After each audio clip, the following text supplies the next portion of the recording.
Ma'am मला सांगा, green corridor म्हणजे काय आणि ह्याच्यामध्ये कोणाकोणाचा समावेश असतो?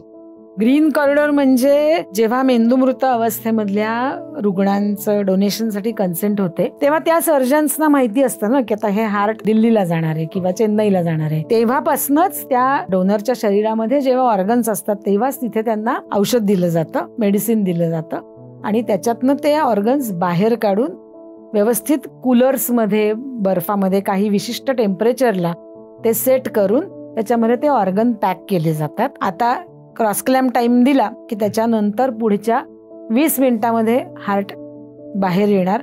मग लिफ्टचे दरवाजे, गाड्यांचे दरवाजे, ॲम्ब्युलन्सचे दरवाजे सगळे ओपन करून ठेवलेले असतात आणि मग ते त्या डेस्टिनेशन पर्यंत, दिल्लीला, हैदराबादला, चेन्नईला पोहोचेपर्यंत ते जलद गतीने जायला पाहिजेत. म्हणून तो जो रस्ता आहे तेवढ्या वेळाचा, त्याच्यामध्ये पोलिसांचा खूप महत्वाचा रोल आहे. पूर्ण सगळ्या स्टेट्स मधल्या ट्रॅफिक पोलिसांचा अत्यंत महत्वाचा रोल आहे. आणि सगळं जेव्हा ग्रीन कॉरिडॉर चालू असतो तेव्हा पोलीस मला किंवा आमच्या कोऑर्डिनेटर्सना, जे कोण आम्ही त्यांच्याशी संपर्कात असू, त्यांना कळवतं. तर तसं एकदा की मुंबईतून हार्ट पुण्यात येत होतं आणि मला एका कॉन्स्टेबलचा मला फोन आला. तर म्हणे की आत्ताच सगळे ॲम्ब्युलन्स आणि कार्स वगैरे आत्ताच माझ्या हद्दीतनं पुढे गेल्या, म्हणून तुम्हाला फोन केला. म्हटलं थँक्यू व्हेरी मच.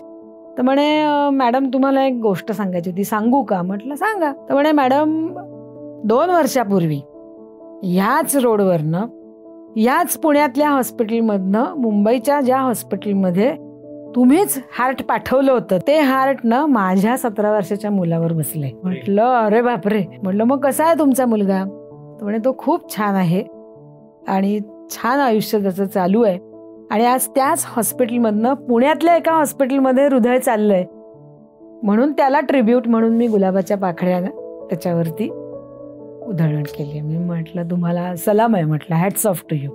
काय म्हणजे इतकी आत्मीयता पोलिसांमध्ये आहे.